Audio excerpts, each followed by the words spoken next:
So I've learned something very important in life, and that's to follow your dreams, your aspirations, in everything you do. Put 100% effort, and I'm pretty sure you're gonna get it. Life is hard. 90% of the people who do things in life, they don't make it.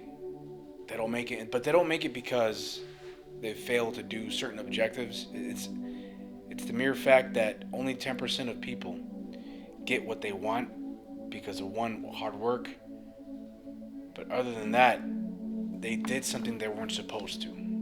Now, while I was in the military, sometime after COVID, it was around 2020, it was during COVID actually.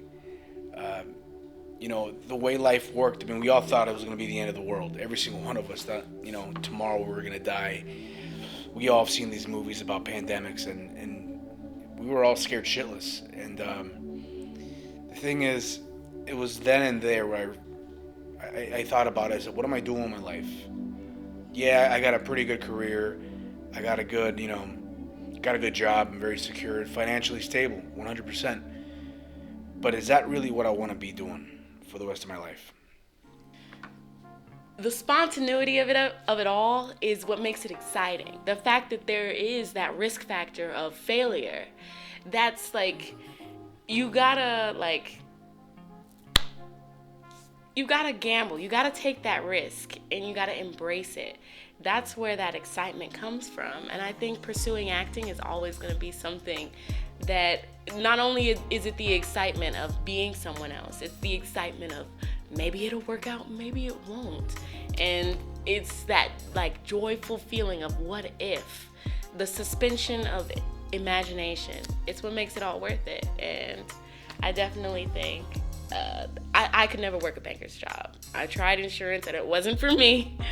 But I don't know. It's the excitement of it all. It's worth the risk.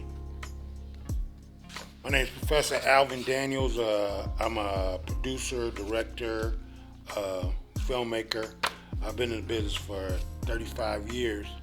And I would say passion is something that will never leave you. I mean, it's kind of like, I think about this all the time. I've been in the business for 35 years. I've had highs, I've had lows.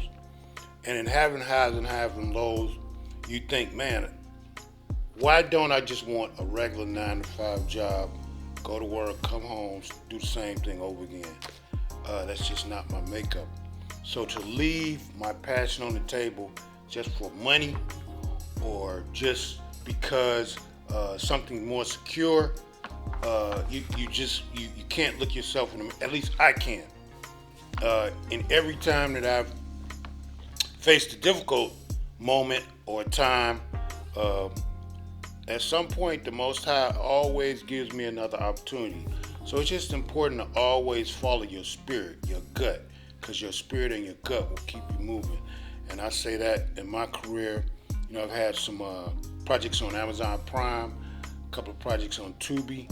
I'm working on some network things now, and just always just trying to take what I'm doing to the next level, because that's what it's all about. And then leaving my knowledge to the next generation, because they've said some of the greatest libraries are in the cemetery, because people take that knowledge with them. But I have vowed that I will always give back to the next generation. I find beauty in the taking on of different characters that like express a variety of emotions and still like give a convincing performance. My father used to tell me that acting is the best lying, because you're really convincing your audience of essentially like a performance that isn't true. And I agree with my dad. It's the best kind of lying, because it's really like what you want to do, like embody someone else for just a moment. And that requires so much creativity and imagination. And that inspires me. I wanted to be a part of that immediately. But I honestly do believe if you believe in yourself 100%, I believe you can do it. There's no reason why you can't. Believe me, life has its way to finding what you want, and it's going to give that opportunity to you in the weirdest moments. And in those weirdest moments, that's when you got to say to yourself, I need to get this objective, and I need to get it, and I need to execute, because if I don't, I'm going to lose this opportunity for the rest of my life. Post-COVID, I'm thinking about doing theater. I'm scared as shit. I'm scared as hell to even think about that kind of venture, because people don't make it. It's a very difficult field to get into. And so I said to myself, the best thing to do is to go back to college. Do what you got to do. You need to get formal training as an actor. So when it's time to audition, you know what you got to do. You honestly do. You're not going to show up there not knowing what to do. You're going to know everything, because you're going to know the skill set that's required for an actor to show up on set and be ready. And so that was my philosophy going into this. You gotta be able to take care of yourself, you know? You can be an actor. It's different from film, 100%, but it's a place where you can go in and play your role. You got like 500, 5,000 people watching you, and you're making them laugh, you're making them cry, you're making them smile, you're making them mad, angry, scared, and it's all over just like that. And how great is that, you know? A film, you can have it forever, but a play's like magic. It happens in the moment, and that's what I love about it. You can experiment here, left, and right, but yeah, I chose theater.